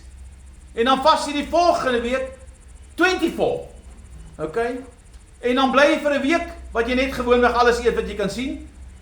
En dan vat jy die week aan en dan vas jy 3 dae. En jy kyk hoe dit gaan. So kry jouself opgelyn. Die krag lê nie in die vas per se nie. Die krag lê in jou verootmoediging, waar jy oorgee aan God en vir die Here sê, Here, I'm over and out. Hier is ek. Help my daarmee. Die woordjie treur beteken waar ons harte in die bewustheid van ons sonde en afhanklikheid voor God bring. So kan jy sien wat moet jy doen? Bring jou hart voor God. In die Bybel vind ons 6 redes waarom mense gevas het. Dawid vas sodat God aan hom genade moes bewys. Dit was die eerste ding. Hoor wat sê hy? En ek toe hulle siek was, het ek 'n roukleed gedra en ek het my siel gekwel met vas en met gebed, het ek teruggekeer in my gebed het teruggekeer in my boesem. Weet jy wat is interessant van Dawid? Hy sê op 'n plek, hy sê, en dis hierdie skrif, ek het gevas en bid vir my vyande as hulle siek was. Dawid sê, as ek hoor my vyande is siek, dan vas en bid ek dat hulle genees moet word. Nou wat doen ons as ons vyande iets teenoor? Wat doen ons? Nou, jou sort ek uit hoor. Ek gaan eerder 'n vloekie oor jou uitspreek as 'n blessing terwyl ek vas en bid. Ek gaan eerder my hande op jou lê en dit gaan dalk nie so hande lê, dit gaan dalk so hande wees, okay? Die 5voudige manier op 'n hardhandige manier. Nie Dawid nie. As Dawid hoor iemand kor die Here, iemand het genees. Hoekom doen hy dit?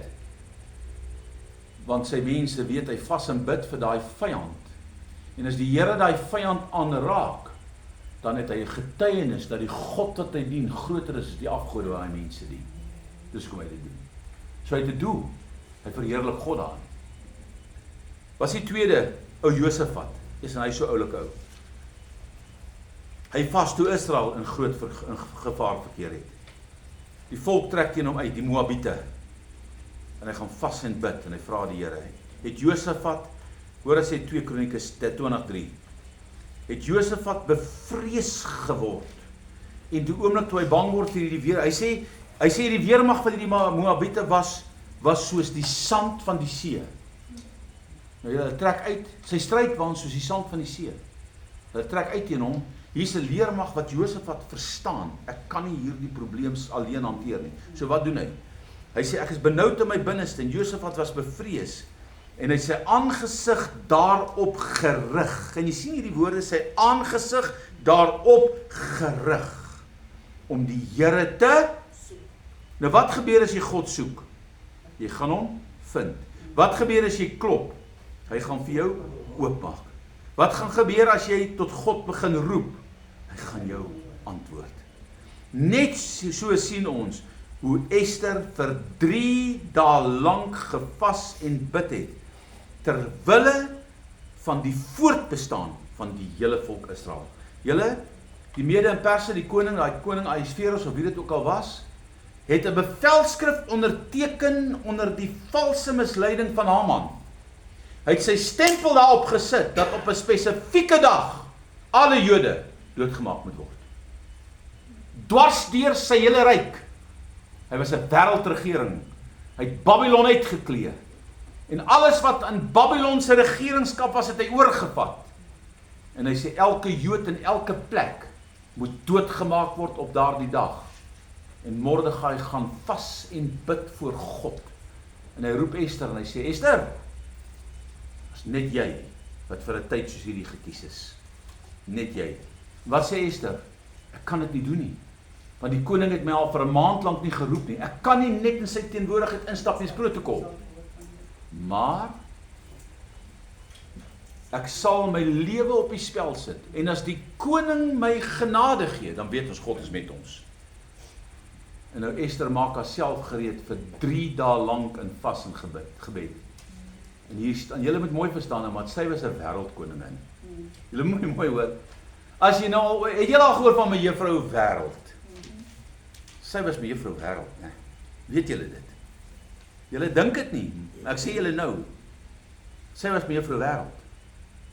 Want hulle het in daai hele ryk die mooiste vrouens gekies en sy wen die kompetisie. So sy was beautiful. Maar sy was 'n weeskind. En haar oom het haar groot gemaak. Sy was mooi man. En toe sy voor daai koning gaan staan, ag, toe werk net die Here in sy gees. Hy lig sy scepter op en hy sê, wat kan ek vir jou doen, koning? En ek sê selfs die helfte van my koninkryk gee. En sy stap nader. Nou ek kan haar al sien in my kop, julle. Hier kom hierdie mooi vrou, uitverkoop, hier binne is dit stikkend. Dis afhanklik, sy is bang, maar sy wys dit nie, daar's 'n krag in haar. En sy kom staan en sê, koning, ek het net een versoek. Kan ek nie vanaand vir jou kos gaar maak nie? Maar jy moet ou Haman nooi, want hy is mos jou pel. En ou Haman dink, joh, watter geleentheid het my nou te beurt geval. Vanaand eet ek saam met die koning en die koningin. Min het hy geweet. Daai nag gaan God hom uitklee. En weet jy, hy het 'n galg gebou vir ou Mordegai. Hulle sê sy hoogte was 'n massive ding. Want ou Mordegai het nie gebuig gesê op sy perd ry nie. Want hy buig voor niemand anders behalwe vir God nie. En hy het Mordegai gehaat. En daai nag klee die Here Haman uit. En die Here draai die prentjie om. Hy spaar die hele Joodse volk. En Haman word in sy eie galg opgehang, saam met al sy seuns en sy hele familie, sodat daar niemand in daai geslag oorbly nie. Hoekom? Want God het die gebed en die geroep van 'n Ester gehoor, wat 3 dae lank gevas en bid het, julle. Nou as God 'n volk in 3 dae kan spaar, kan God nie Suid-Afrika van hierdie chaos spaar, as ons begin bid nie, man. Kan ons nie maar net begin nie? Kan ons nie net maar besef, Here, U kan dit doen, U wil dit doen nie. Josafat kies en die Here help hom. Nineve vas in ware berou oor hulle sonde, en julle ken die verhaal, ek wil by haas. Toe die koning dit hoor, die prediking van Jona, toe roep hy 'n vasdag uit deur die hele land. Hy sê die diere het geen kos gehad en water nie. Nou het jy gedink hoe bler hy bok en hy skape, hoe die hoenders gekraai sonder water. Hoekom? Om aan God die eer te gee. En wat doen die Here met Nineve? Die Bybel sê hy red daai hele stad. Omdat hulle verootmoedig het voor die Here. Eendag, omdat die koning sê, julle, as ons president net tot bekering wil kom en sê, kom ons kry hierdie volk om 3 dae te vas en bid, dat die Here se heerlikheid kan terugkeer in hierdie land, draai hierdie land om en sal jy die blessings van die Here op hierdie volk sien en sy seëninge dwars deur hierdie hele ou reënboognasie van ons. Hoekom? Want God sal hulle red, man. Hy sal ons volk nader trek as ons nie daar kan kom. Die volgende een is, die vierde een is, ons kan vas om wysheid en insig te kry. Nineve vas ter wille van sonde. Jy kan as jy wysheid kort kom vas in gebed. In vas in gebed gaan. En in daardie dae het ek Daniël 3 volle weke getreur. Smaaklike spys het ek nie geëet en vleis en wyn het ek nie in my mond gekom nie. En ek het my glad nie gesalf nie totdat 3 volle weke verby was. En toe sê die Here vir hom, geliefde man, van die eerste dag dat jou aangesig daarop gerig het, het ek jou woorde reeds gehoor. Jy kan vas en bid vir bedieningswerk. God se wil. As jy nie weet wat om te doen nie, as jy vir God iets wil doen, gaan vra. Julle, wie het jou gemaak? As jy 'n Ford ry, wie weet die beste van daai Ford af? Die fabriek, Ford fabriek, die agente, die agentskappe wat Ford verkoop. As jy 'n BMW ry, wie weet die beste? Okay. Toyota weet niemand die beste nie, maar nee, Toyota weet Toyota die beste, okay? Volkswagen weet Volkswagen die beste. Hoe, dis die ou wat hom gemaak het. Nou julle, God weet mos hy het jou gemaak. Nou ons gaan julle toets. Nee, die volgende wanneer ons die dakkie gaan opsit, gaan ek julle 'n bietjie wys wees julle. Ek gaan jou motiveringsgawe vir jou wys en ek gaan jou bedieningsgawe vir jou uithaal. Dan gaan ons 'n bietjie oor daai goed praat. So jy kan vas en bid vir die bediening. Handelinge 1:13. En terwyl hulle besig was om die Here te dien en te vas, het die Heilige Gees gesê, sonder nou Barnabas en Saulus van my af vir die werk waarvoor ek hulle geroep het. En toe hulle gevas en gebid het en hulle die hande opgelê, laat hulle gaan. Okay. Die laaste een wat ons hier het, is vas met 'n rein hart. Sagaria 7. Vind ons die omskrywing van 2 vasgestelde vastye in Israel vir 'n tydperk. Nou julle kom maar gaan sê vir julle waaroor dit gaan. Na die ballingskap tyd, ek gaan dit sommer nou vir julle verduidelik. Kom die volk by die Here en hulle het op die 5de dag en die 7de dag altyd gevas. En hier kom die volk in die tyd van die ballingskap, in die 70 jaar wat hulle in ballingskap is, en hulle besluit hulle gaan in die 5de dag en die 7de dag vas. En hier kom die Here na 70 jaar en hy bring die volk terug in Israel en die tempels word herbou. Nou kom hierdie mense na die Here toe en hulle sê, Here, nou kom hulle na Serubabel en na Nehemia en ouens soos hoorie, maar moet ons nou nog vas in die 5de en die 7de dag, want ons doen dit nou al vir 70 jaar. Jy gaan kappie Here hulle. Dan sê hy, daai dag in die 5de en die 7de wat julle gevas het, was dit omdat julle droog gemaak het en toe in ballingskap gegaan het, of was dit omdat julle my aangesig gesoek het? Hy sê, julle het gevas en bid. As julle nie in ballingskap gegaan, as julle nie gebly sondig het nie, sou julle nooit in ballingskap gegaan het nie.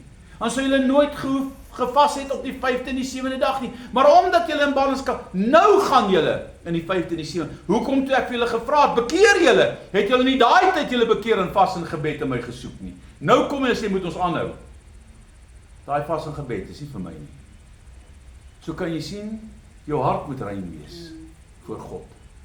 Want die oomblik toe die moeilikheid kom, die oomblik toe die probleme vir hulle kom, die oomblik toe God hulle, sy teenwoordigheid hulle verlaat, hulle land verwoes is, die tempel afgebreek, toe keer hulle terug. Maar weet jy wat? God is altyd genadig. Hy is altyd groot en hy is altyd goed.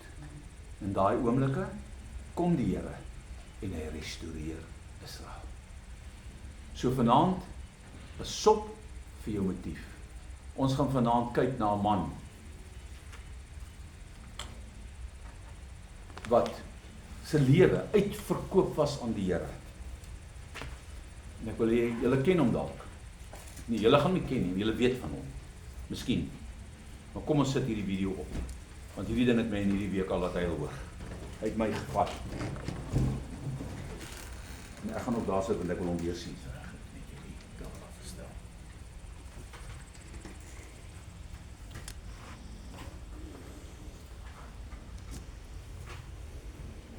Ek sal hier agter sit, want ek het hom al gesien. Dat julle dit eerste kan kyk.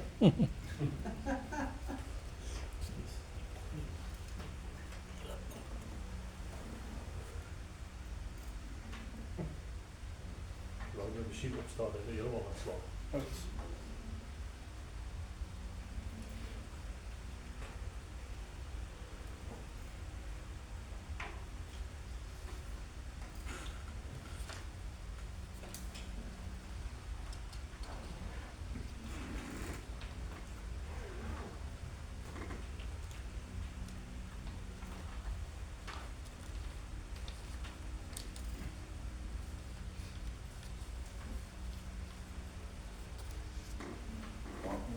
Nou, ons net kyk of hy sy klank op sy hals, so dat ek hoor. Ik zal nou excuse me, de hotspot gaan zitten.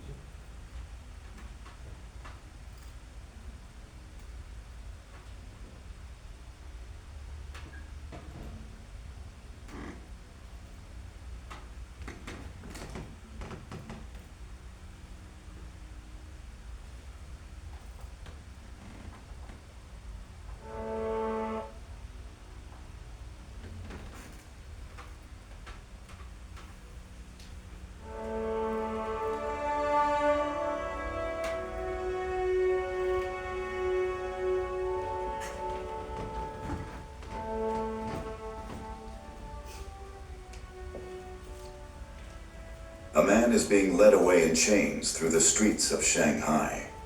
The year is 1952. The soldiers flanking him serve Mao Zedong's Chinese Communist Party, a regime that has seized the largest nation on earth and declared war on every form of faith that refuses to bow to the state. They are not concerned about this man's physical strength. He is frail, chronically ill, and barely fills his jacket.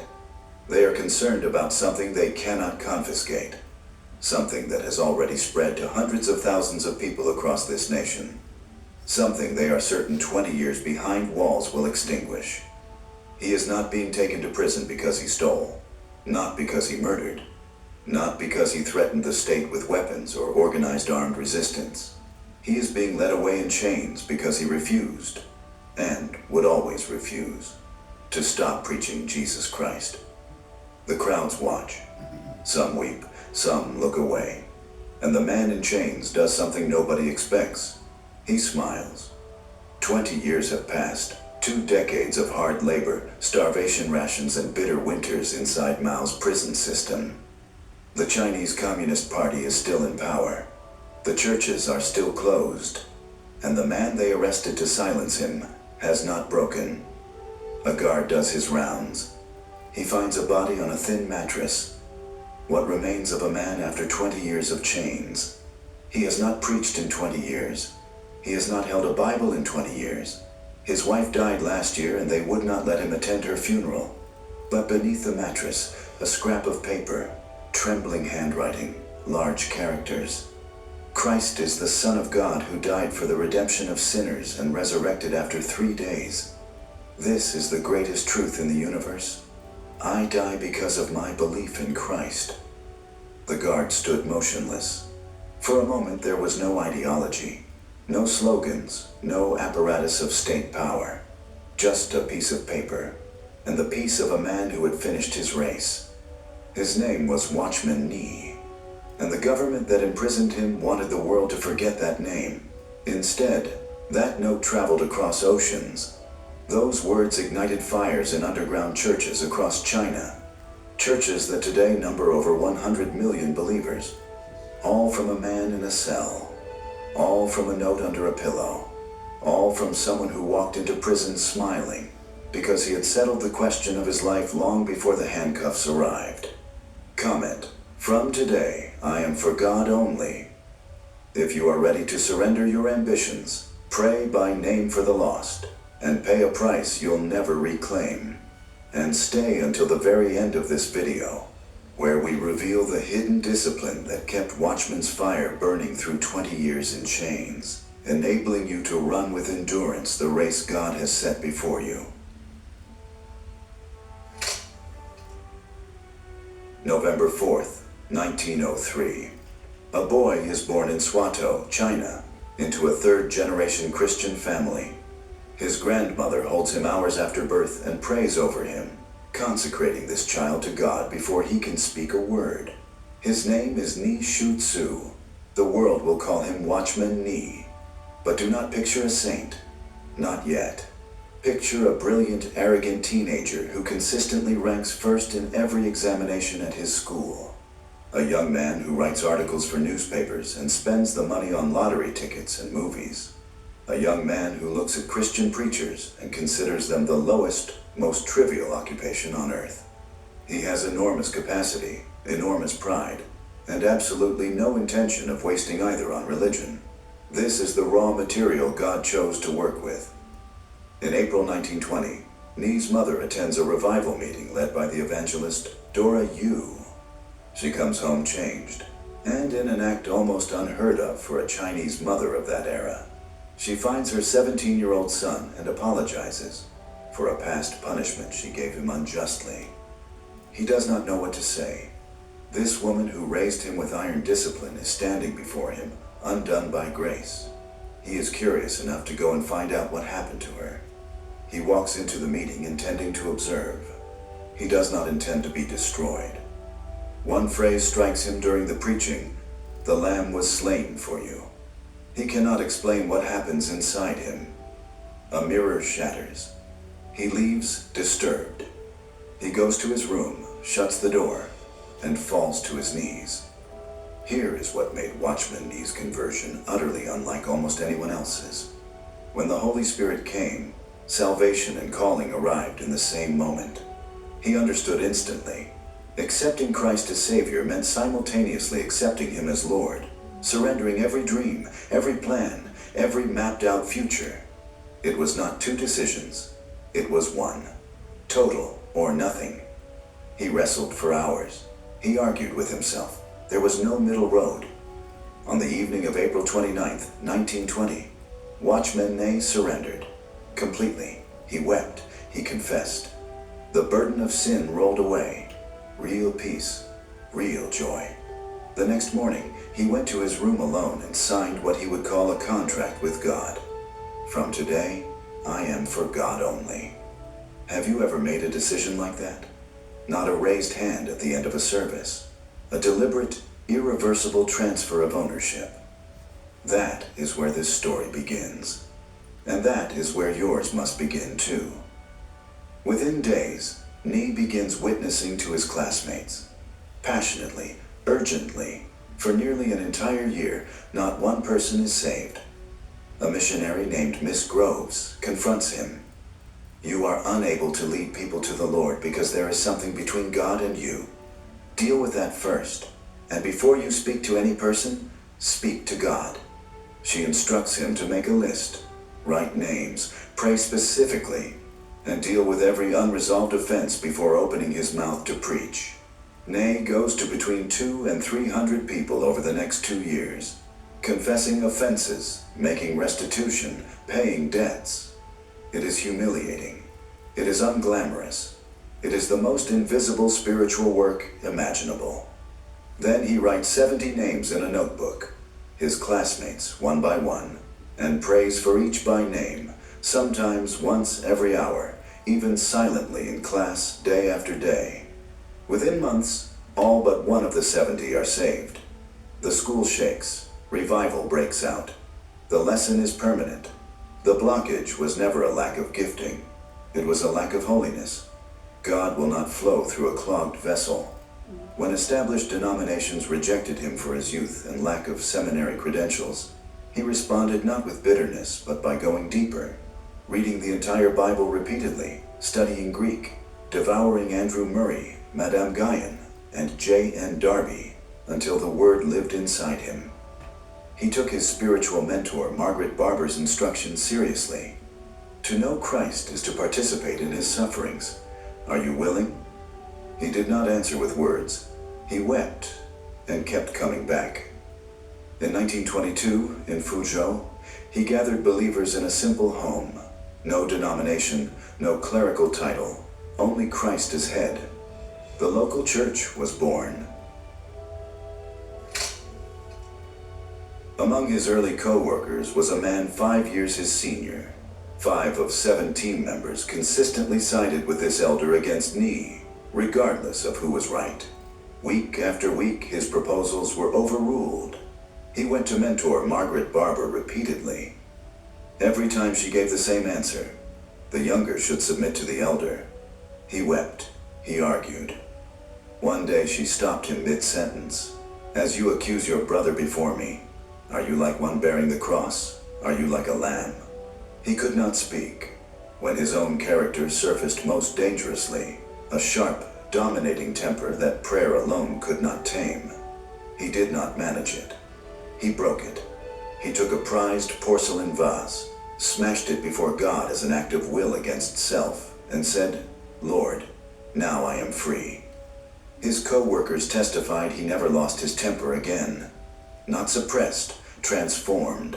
18 months of being overruled. Then one day, he yielded. Not outwardly, but inwardly. The joy that followed was different from the joy of salvation, not broad, but deep.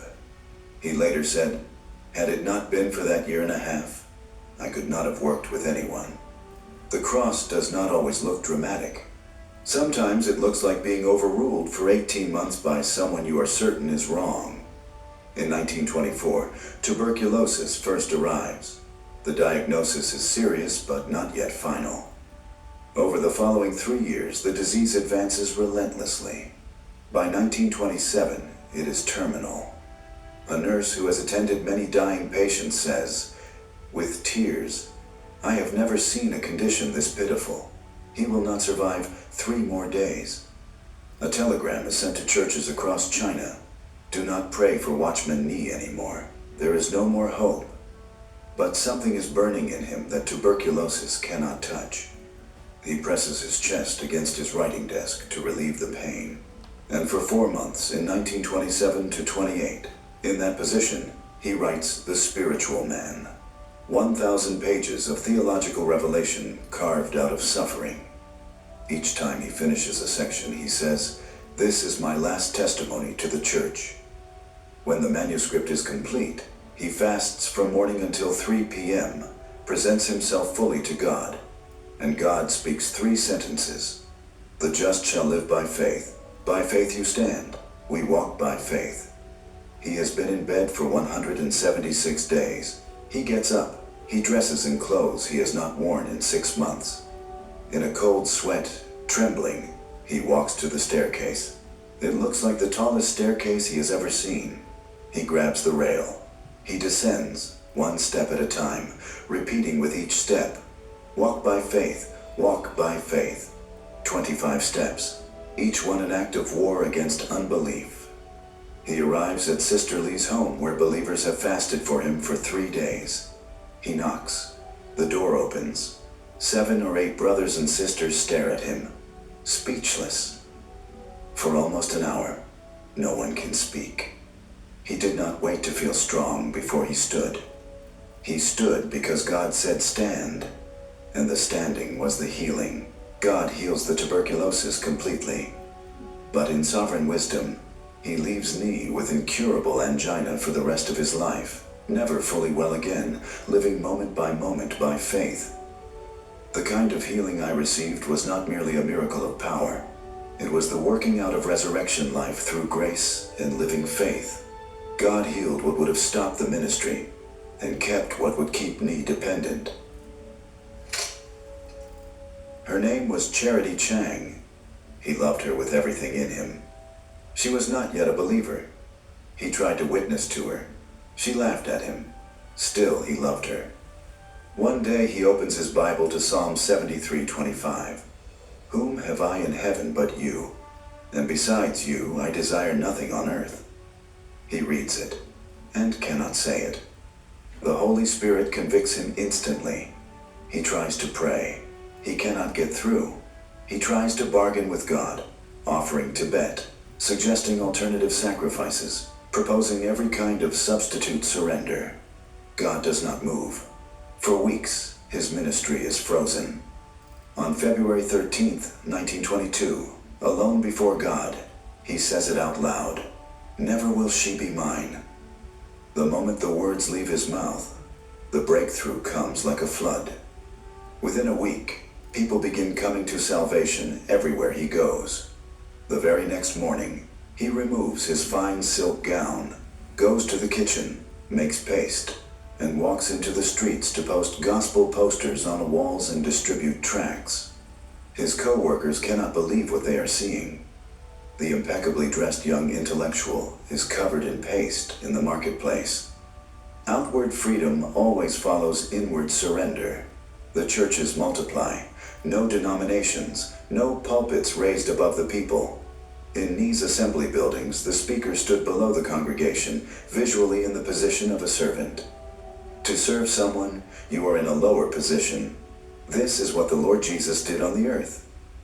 In 1928, during a civil war, with no money and no human strategy, he called a burden meeting, no offering appeal, no campaign. The room sat in silence for 3 full hours.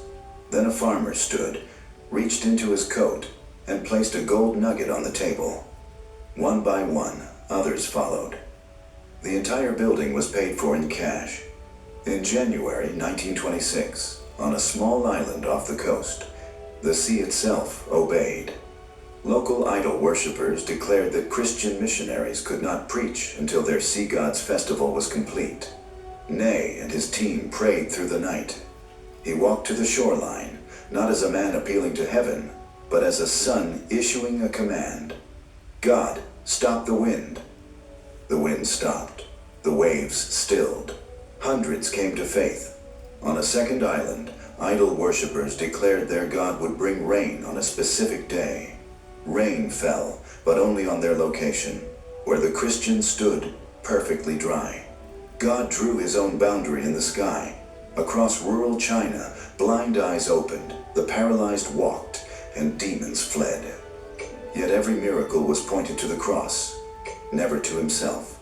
He refused to build a healing ministry around his own name. In November 1939, he baptized Michael Weiss, a Jewish engineer who had fled Hitler's Austria and arrived in Shanghai with almost nothing, giving him the Christian name Johannes. Weiss later survived a Japanese concentration camp sustained by scripture and prayer alone, and died in 1983 still praising the Christ he met through a Chinese preacher. The local church was local in address but universal in reach. At Hardun Road, Shanghai, he built a training center that ran on Bible study, manual labor, silence, fasting, and corporate prayer, not producing ministers, but broken, emptied, filled vessels. In 1933, he had already made his first journey west, to England at the invitation of the exclusive brethren, then briefly through Canada and the United States, returning more convinced than ever that imported denominational structures could never carry the life of Christ the way a simple gathered body could. In 1938, Ney traveled to Europe. He delivered a series of messages that would later be compiled and published as The Normal Christian Life, one of the most influential Christian books of the 20th century. After 7 full years of striving to reckon himself dead to sin, reading Romans 6:11, trying, failing, trying again, the revelation broke through in a single moment while he was simply reading his Bible. He did not manufacture it. He did not achieve it. God gave it when God was ready. He leapt from his chair. I am dead. I am dead. Praise God. I am dead. 7 years of discipline had not produced the revelation, but 7 years of discipline had prepared the soil. The seed fell on ground that was ready. This is the rhythm of every spiritual breakthrough. You prepare, you remain, you wait, and God moves when He moves. In 1934, Charity Chang, the woman he had surrendered on February 13, 1922, became his wife. What was laid on the altar was raised. She became his ministry partner through the most fruitful decade of his life. The churches grow. By 1950, over 70,000 believers in more than 700 local churches across China. When World War II cut off foreign mission funding and left hundreds of co-workers without income, Ni ran a pharmaceutical factory, China Industrial Management, funding the entire ministry while the church misunderstood him, criticized him, and some withdrew fellowship. He endured in silence, defended himself to no one, and when the season ended, donated the entire business to God. The communist government that later imprisoned him exploited his business-sharpened English fluency to make him translate scientific texts in prison. His obedience, ironically, serving his own captors. Joseph in Egypt could not have written it better. When the very movement he founded withdrew fellowship from him over the factory, he said nothing. When restored, only 4 words. The Lord knew. That was all. The Communist Party seizes China. Foreign missionaries are expelled. Church buildings are confiscated. In 1950, Ni travels to Hong Kong, where he is safe. Friends and co-workers press around him and beg him to stay. He has every justification to remain, every open door. His life will almost certainly be forfeit if he goes back. He kneels, he prays, he rises. Should a shepherd desert his flock when the wolf comes? I must remain for the churches, the co-workers, and the testimony of the Lord on the mainland. He boards a ship back to Shanghai, back into the closing trap. 2 years later, the door he walked back through would be the last door he ever entered freely. Before dawn, armed men break down his door. Fabricated charges are filed immediately. Espionage, corruption, tax evasion, all lies. He is taken into custody and held. No public trial yet, just walls and waiting for 4 years. The regime is finally ready to make an example. For 12 consecutive days, the Religious Affairs Bureau conducts formal accusation meetings, held inside his own church assembly hall in Shanghai. The building he built for the glory of God becomes the courtroom for his public humiliation. His own elders, men he trained, poured into, and trusted, are coerced into signing accusations against him. He is declared excommunicated by his own church before the state even sentences him. Nay, stands silent through all 12 days. He does not defend himself. He does not retaliate. He bears no bitterness toward the men forced to sign against him. His co-workers testify they never once heard him speak ill of those who betrayed him. The miracle was not that he survived it. The miracle was that he forgave it. He is sentenced to 15 years. He smiles at sentencing. Before the prison doors close, he sends one message to Charity. 5 words that contain an entire theology of suffering. Do not pray for my release. Pray that I remain faithful. 2 decades, no pulpit, no Bible, no congregation, forced labor, solitary confinement, relentless ideological pressure designed to erase identity and break the will. They could control his body, his cell, his food, his mail. They could not touch what lived inside him. Guards reported seeing him at 2 a.m., praying as though the walls were not there. He quoted scripture word for word from memory, entire books, chapter after chapter, all stored in a mind they could not search. One guard said, "That man prays like the walls aren't there." His wife Charity visited every 2 to 3 weeks, bringing daily necessities, the only thread connecting him to the outside world. Every visit, the message that came back was the same. I maintain my joy. No self-pity, no bitterness, no despair. One guard openly mocked his night prayers. Ney did not retaliate. He simply asked, "Tell me, what do you need?" The guard's child was gravely ill. Ney prayed. The child was healed instantly. The guard became a believer inside the prison walls. The mission field followed him into prison. His 15-year sentence ended in 1967. The authorities offered him freedom on one condition: renounce Christ publicly. He refused. The door simply never opened. No extended sentence announced. No reason given. They simply kept him. A man whose life belongs to God does not need the state's permission to be free. In 1971, Charity died. A fall and a heart attack. Ney was not permitted to attend her funeral. The woman he had surrendered to God at 18, received back, loved through 30 years of ministry, imprisonment visits, and prison correspondence. He could not say goodbye. He gave her up once to follow Christ. God asked him to give her up again, from inside a cell, with no ceremony, no grave to stand at. He remained faithful. The morning light is gray. A guard does his rounds. He finds the body of Watchman Nee, 68 years old, thin and still. His body is cremated before his family even arrives at the prison. His grandniece is handed a small box of ashes. Then the guard finds the note. Large, shaking characters, written by a man whose hands were failing but whose conviction was not. Christ is the Son of God who died for the redemption of sinners and resurrected after 3 days. This is the greatest truth in the universe. I die because of my belief in Christ. He later testified, the air in that cell was different. Something survived time. The government expected the flame to die with the man. They did not understand the nature of what they were dealing with. The normal Christian life. Sit, walk, stand. The spiritual man. The release of the Spirit. Translated into over 100 languages. Read by millions. Quoted from pulpits on every continent. His influence traced to A.W. Tozer, John Piper, David Wilkerson, and Francis Chan. In 2009, Representative Chris Smith entered Watchman Nee's name into the United States Congressional Record in recognition of his contribution to Christianity.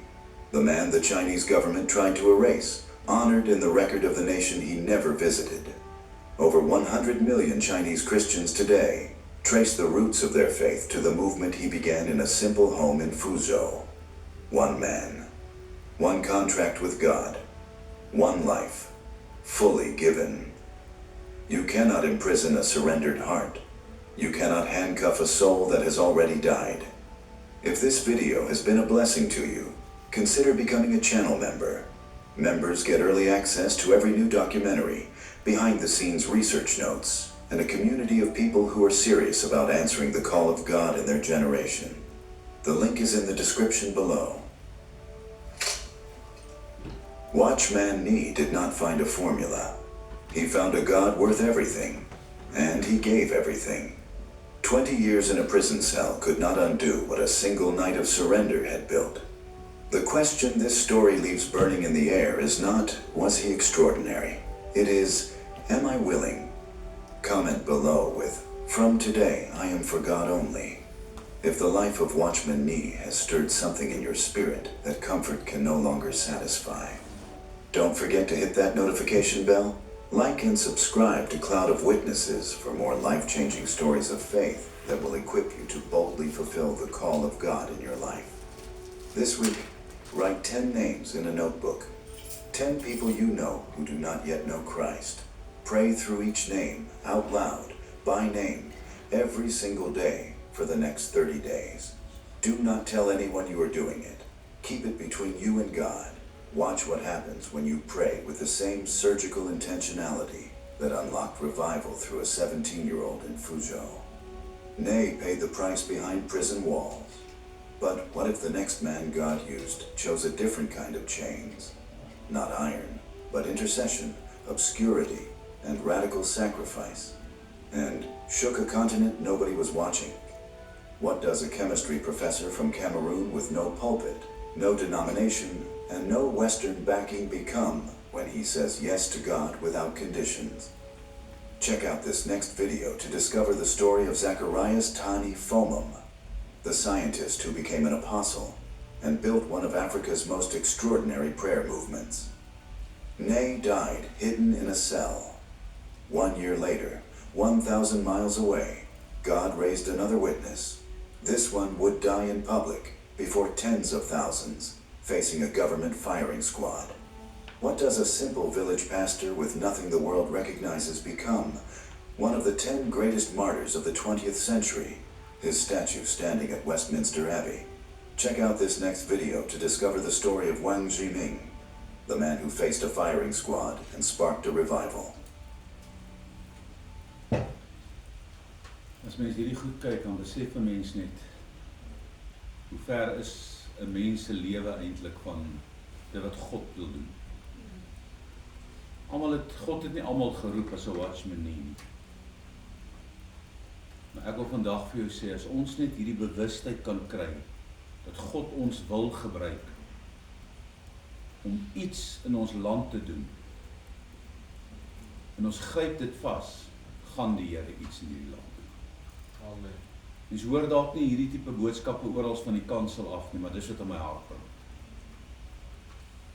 En ek wil die Here bid dat hy ons genade sal gee, dat ons iewers net gaan oorgee, om te sê, Here, ons vertrou U. Ons gaan op U wag.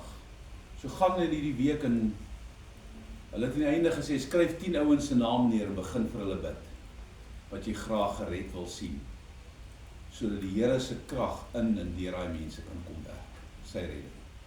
Kom ons staan en sluit ons af.